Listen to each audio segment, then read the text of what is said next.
ప్రియ స్నేహితులారా, ఈ ఉదయకాలము దేవుని వాక్యాన్ని నాతో కలిసి ధ్యానించడానికి ఏకీభవించిన మీ అందరికీ యేసు ప్రభుల వారి నామంలో శుభములు తెలియజేస్తున్నాను, ఆహ్వానాన్ని అందిస్తున్నాను.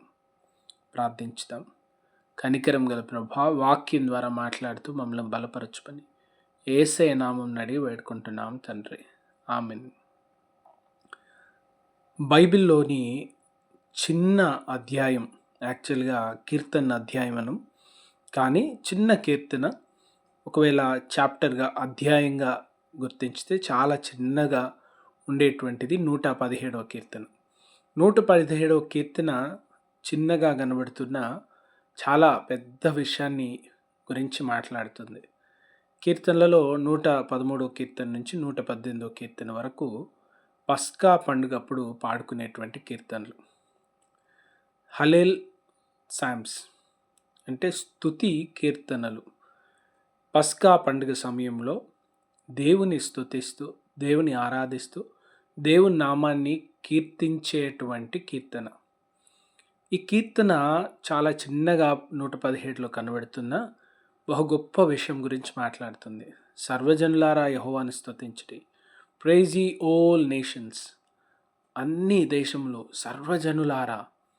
సర్వజనులారా దేవుణ్ణి స్తుతించండి అని పిలిచే పిలుపులో ఒక గొప్ప విషయం ఉంది.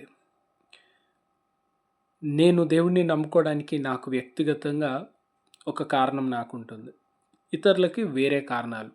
ఒక్కొక్కరికి ఒక్కొక్క రీతిగా వారి కారణము, ఆలోచన, దేవుడు వారిని పిలిచిన విధానం, సాక్ష్యం అన్నీ వేరుగా ఉంటాయి.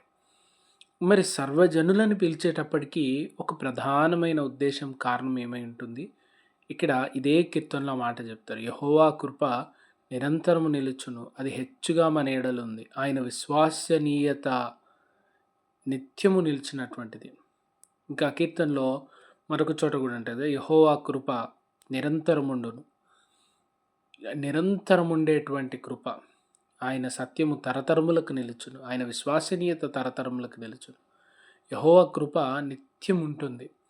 దేవుని ప్రేమించితే, దేవుడు దీవించడానికి ఇష్టపడితే, దేవుడు కనికరించడానికి ఇష్టపడితే, దేవుడు జాలిపడడానికి ఇష్టపడితే తరతరములకు ప్రభు విడవక ప్రేమించేటువంటి వాడు, ఆశీర్వదించేటువంటి దేవుడు, మేళ్లను దీవెనలను ఇచ్చేటువంటి వాడు.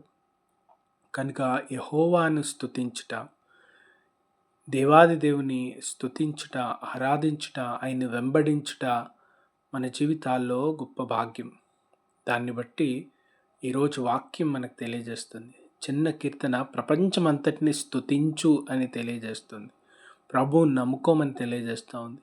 ఆయనను స్తుతించడానికి, ఆయన్ని కీర్తించడానికి, ఆయన స్తోత్రార్హుడు కనుక ఆయన వైపు చూడమని తెలియజేస్తుంది. మనం చిన్న కీర్తనగా, చిన్న ప్రార్థనగా కనబడేటువంటి బైబిల్లో బలమైన సత్యాల్ని తెలియజేస్తుంది. ఈ చిన్న కీర్తన ప్రపంచానికి ఒక సందేశాన్ని ఇస్తుంది. ప్రపంచాన్ని ప్రభు వైపు తిరగడానికి ఒక పిలుపుని అందిస్తుంది. ప్రపంచంలో ఉన్న వారంతా ప్రభువుని స్తుతించాలి అని, దేవుని ఆరాధించాలని, దేవుని వైపు తిరగాలని, వారి జీవితాలు మార్చుకోవాలి అనే ఒక సందేశాన్ని ఇస్తుంది. చిన్నగా కనబడుతున్న మనందరికీ ఒక బాధ్యతను తెలియజేస్తుంది. ప్రియమైన వారలారా, మన జీవితంలో మన క్రియల్ని బట్టి, మన మాటల్ని బట్టి, మన సాక్ష్యాన్ని బట్టి, మన పరిచర్యను బట్టి 10 మందిని ప్రభు దగ్గరికి నడిపించాలి. 10 మంది జీవితంలో మార్పు తీసుకురావాలి. అనేక కుటుంబాల్లో సంతోషం తీసుకురావాలి. అన్నదమ్ముల్లో, భార్యాభర్తల్లో, బిడ్డల్లో మార్పు రావాలి. దాని కొరకు ప్రభు మనల్ని పిలిచినాడు. మన పరిచర్య వల్ల, మన మాటల వల్ల, మన క్రియల వల్ల ఇతరులలో, కుటుంబాలలో, జీవితాలలో మార్పు, మేలు కలిగినప్పుడు ఇటువంటి కీర్తనలు వస్తాయి. ఆయన కృప గురించి, ఆయన విశ్వసనీయతను గురించి, దేవుని మంచితనం గురించి, దేవుడు మనకిచ్చిన బాధ్యత, దేవుడు మనకిచ్చిన పిలుపులో మనం నమ్మకంగా ఈ పనులు, బాధ్యతలు చేసినప్పుడు అనేకులు ఈ దీవెన, సంతోషాన్ని, ఆశీర్వాదాన్ని పొందుతారు. అట్టి కృప దేవుడు దయచేయను గాక. ప్రార్థించుకుందాం.